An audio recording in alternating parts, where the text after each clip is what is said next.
Madam Speaker, honorable members, let me begin by saying that having now passed the golden milestone, marking our first half-century of democracy and development, we will continue to take full advantage of emerging opportunities in our shared journey as a united and proud nation. The advent of our 50th anniversary, coinciding with the passing of the baton from Vision 16 to our new long-term Vision 2036, underscores the fact that we as a nation must remain focused on our national development path.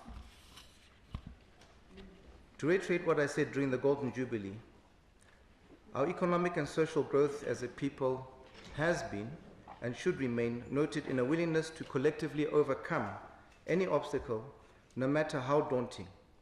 We can do this through persistence, hard work, and mutual support, while at all times placing the interests of Botswana and Botswana first.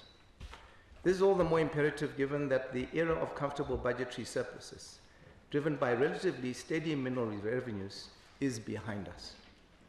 We must therefore emulate our forebearers by doing more to optimize the assets at our disposal.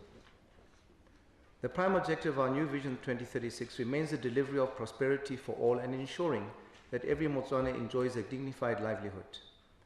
The quality of our progress in reaching this destination will be measured across 4 pillars, being sustainable economic development, human and social development, sustainable environment, and good governance, peace, and security. Taken together, the 4 pillars provide an ambitious but realistic framework for further progress that will be translated into programs and initiatives with measurable timeframes.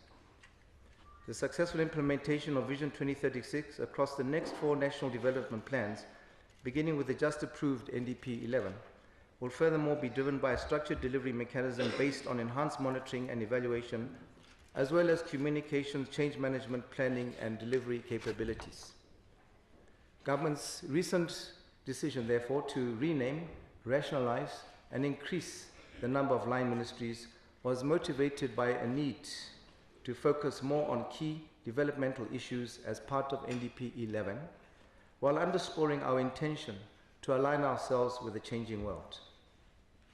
Enhanced partnership is further required for the delivery of our flagship programs.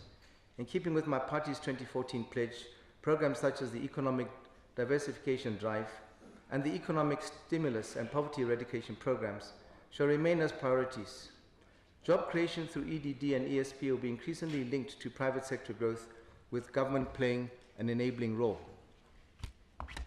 Madam Speaker, as of September 2016, the total number of Botswana who have been employed through ESP stood at 18,867, of whom 8,718, or 46%, were youth.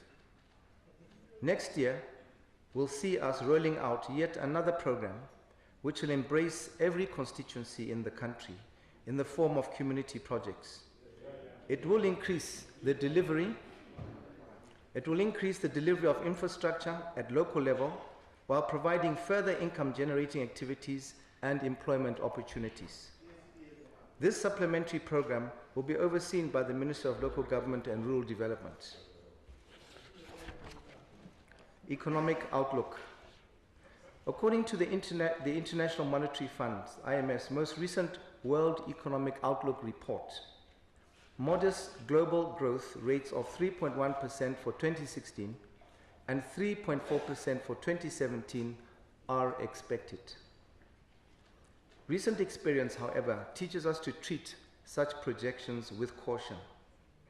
Despite initially optimistic projections, our own domestic economy last year ended up with a negative growth of 0.3%, having been driven down by a 19.7% decline in mineral revenues linked to weaker global demand, aggravated by drought and the challenges we experienced in our water and energy sectors.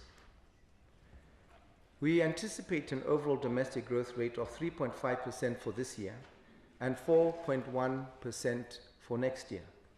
In this respect, while the liquidation of the BCL group of companies will continue to have economic and social implications, particularly in the area of employment, it is anticipated that it will have limited direct impact in terms of our exports, government revenues, and overall growth.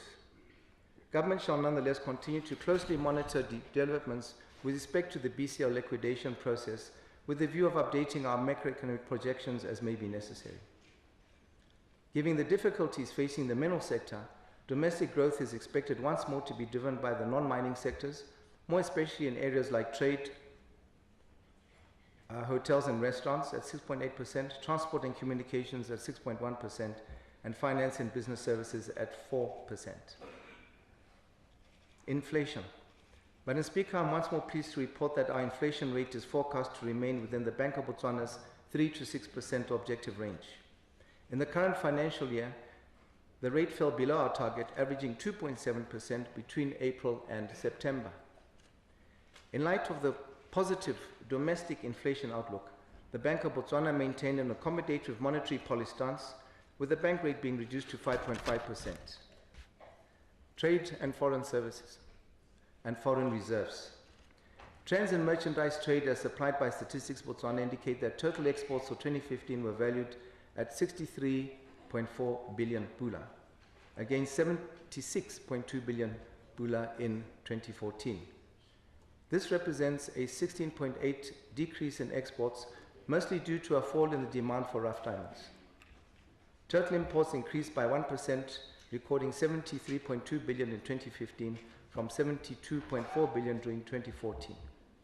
As at August 2016, foreign exchange reserves were valued at 83.1 billion pula, equivalent to 18 months of import cover.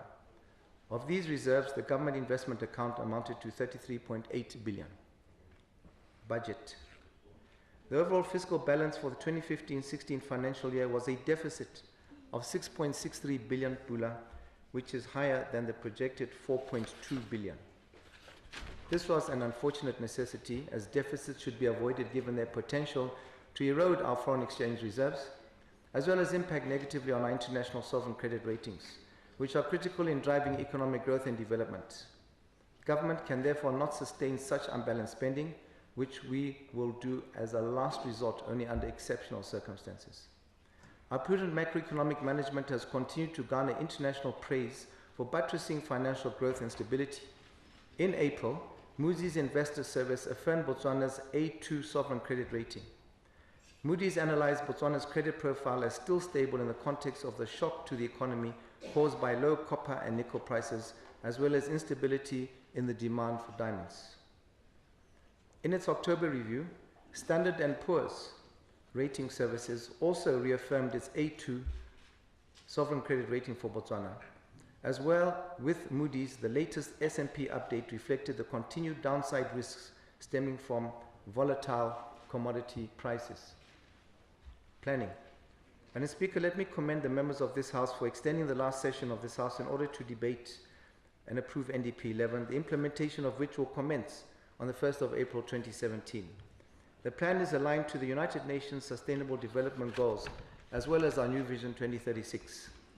Consistent with its theme of inclusive growth for the realization of sustainable employment creation and poverty eradication, it will in particular address the challenges of poverty, unemployment, and income inequality.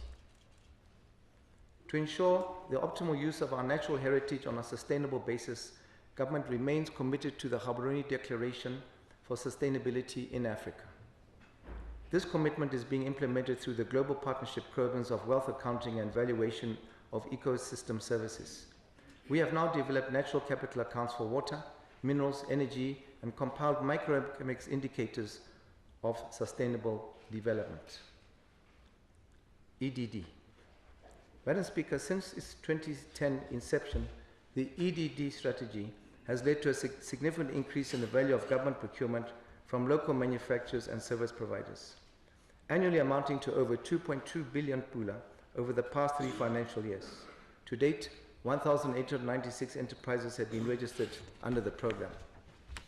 Implementation of the EDD medium to long-term strategy to develop sustainable sectors for economic growth and diversification is progressing, with implementation of the textile, leather, and dairy subsector strategies. Under the leather subsector, the establishment of a special purpose vehicle that will own, build, and operate and maintain the leather industry park is progressing. 8 companies responded to an expression of interest, which was published in June this year, to identify potential investors. Once complete, the leather industry park is expected to create direct employment of between 6,000 to 8,000 jobs.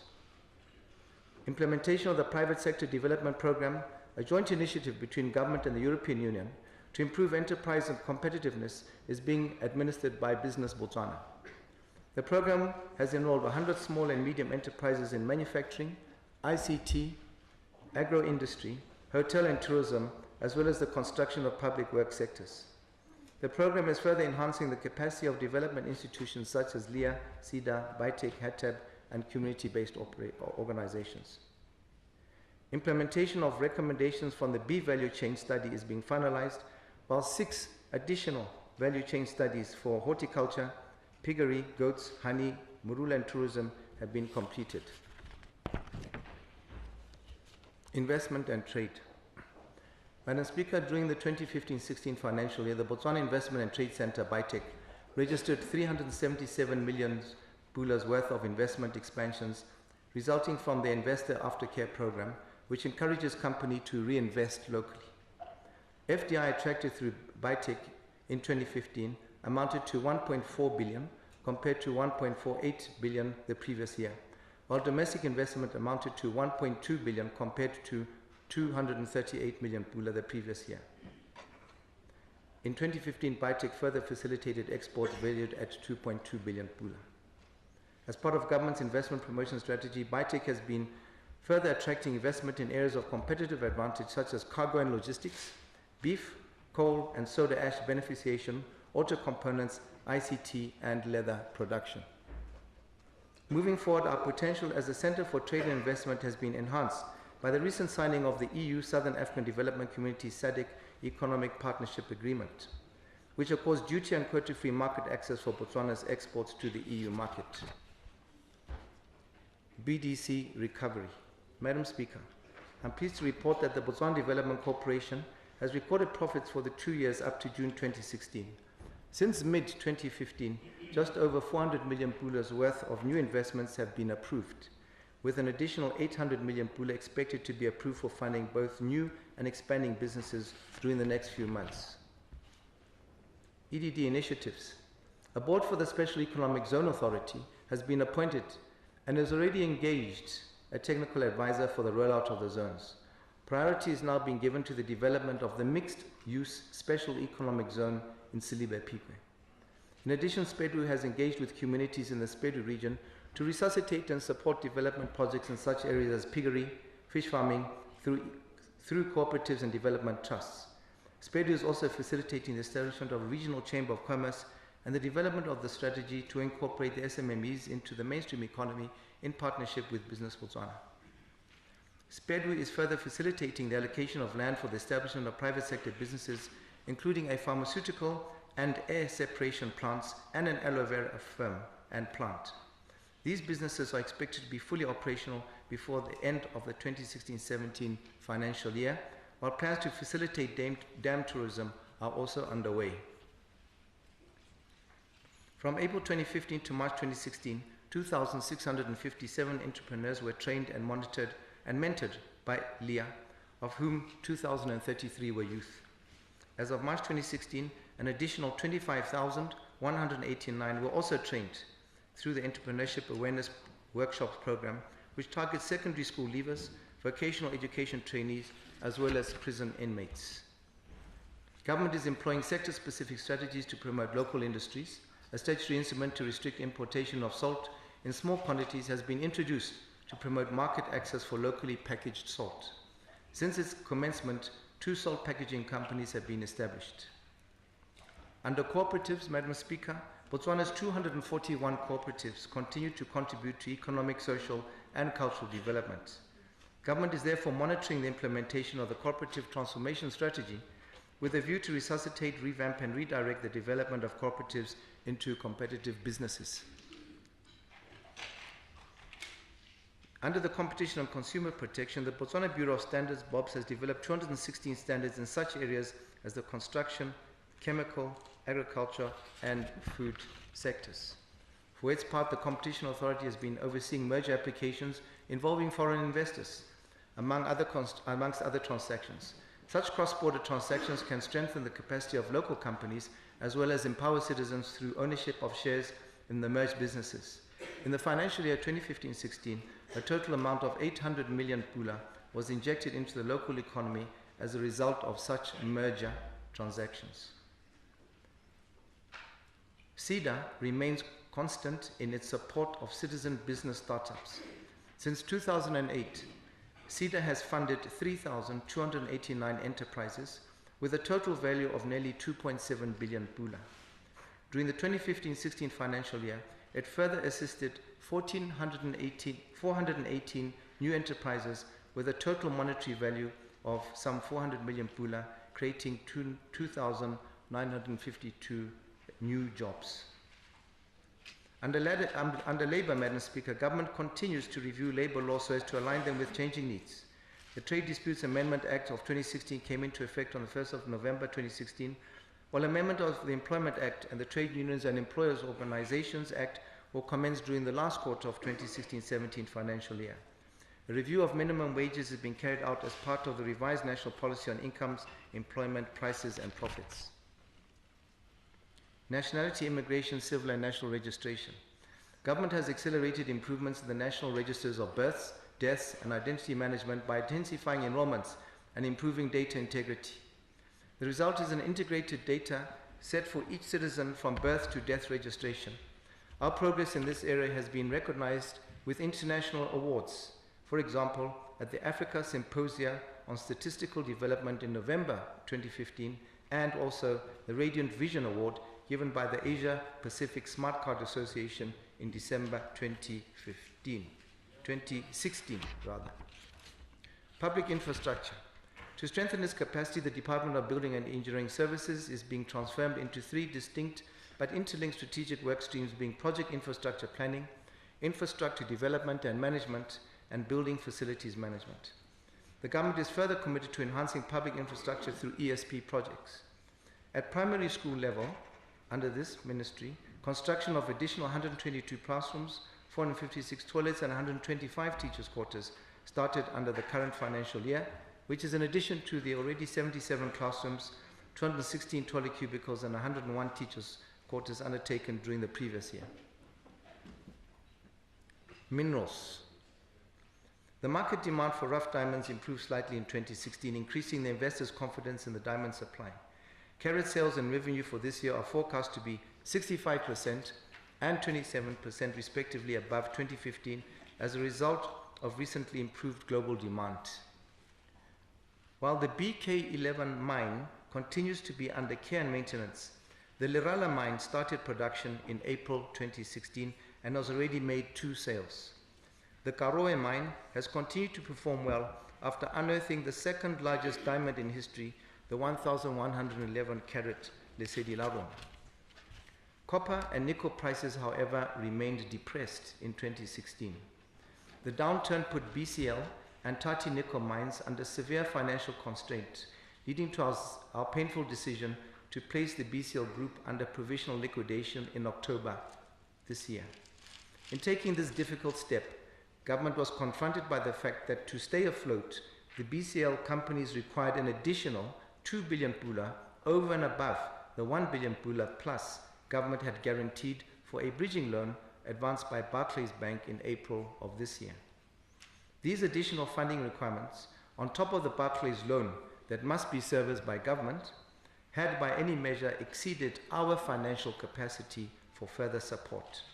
More so that based on medium-term projections, the mines would continue to incur losses.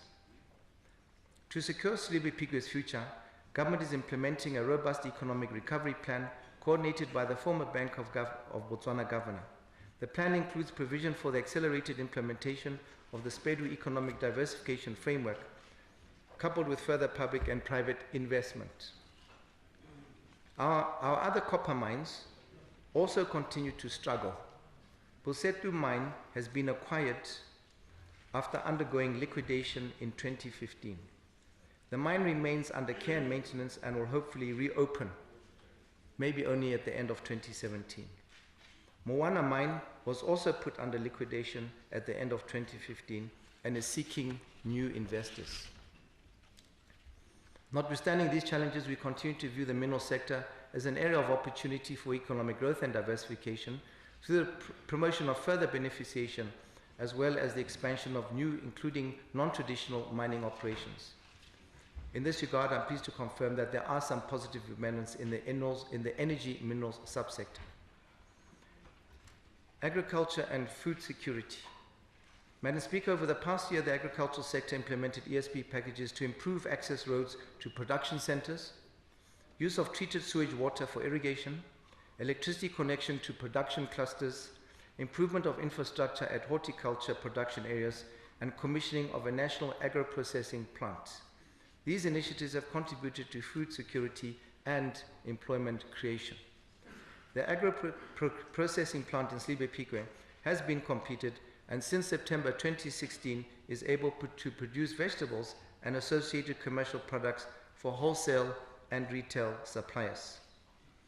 Government is also strengthening its efforts to exploit sewage water for irrigation, such as at Glen Valley, where 203 hectares has been allocated to 47 farmers. The Soroi Grey Water Reuse Project is also progressing well and should be completed by the end of this month. Crop production was affected by periods of extended heat waves and low moisture levels. The national cereal production for 2015-16 is 54,374 metric tons, which is 18% of the national cereal requirement of 300,000 metric tons. A drought assessment tour conducted in February and May of this year confirmed that there were late rains in February-March, but the rainfall was poorly distributed and below normal in most parts of the country. In view of this, the whole country was declared drought-stricken. Government will be continuing with drought relief and special assistance measures until the 30th of June next year, 2017, except for the 25% livestock subsidy, which should terminate at the end of this month. It's raining. The Botswana Meat Commission, BMC, has increased its revenue from 2013 through 2015 by about 20.4%.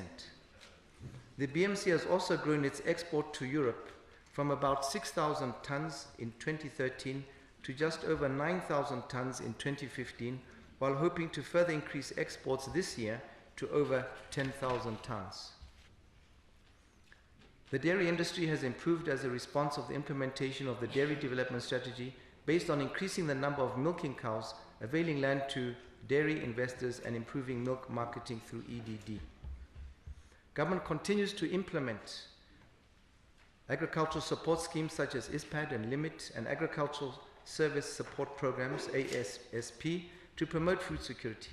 In this respect, LIMIT has supplied 76,076 small stock to 5,474 beneficiaries countrywide.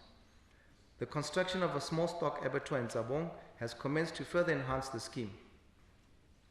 A special ISPAD program targeting Kalahari, Khansi, and parts of Kweneng and southern districts is being implemented to assist Botswana who could not benefit from the regular ISPAD program. Under the ASSP, 3 service centers are now complete, while another 3 are at various stages of construction. With regard to animal health, the last case of foot and mouth disease was reported on the 4th of August 2015 in the Northwest District. This then opens the door for us to negotiate new markets for beef from this district. The FMD situation in the Northeast District has stabilized as a result of the continuing implementation of joint control of the disease along the shared boundary with Zimbabwe. This has led to a relisting of the Franstown BMC abattoir for export to the EU. Government will submit applications for FMD-free status for Zones 3B, which is Natakweta, and 7, Madinari Bubira, to the World Organization for Animal Health in May of next year. There has, however, been an increase in livestock mortalities, especially cattle, in areas south of the Central District and northern Gauteng and Kweneng districts due to plant poisoning, Paveta called Lehonyana in Setswana. Under agricultural research and development, maize and sorghum varieties which are tolerant to drought have been released. In addition, the Musi breed is currently being multiplied. Tourism. Madam Speaker, through government support, there has been a general increase in the level of citizen investors in tourism. To date, a total of 1,322 operations have been licensed, of which 834 are wholly citizen-owned. 251 are joint ventures, and the remaining 237 owned by non-citizens.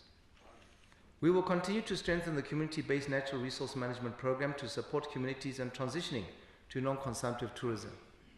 Communities are also venturing into non-traditional tourism areas such as cultural and heritage tourism. These projects contribute to both the diversification of the tourism product and poverty eradication.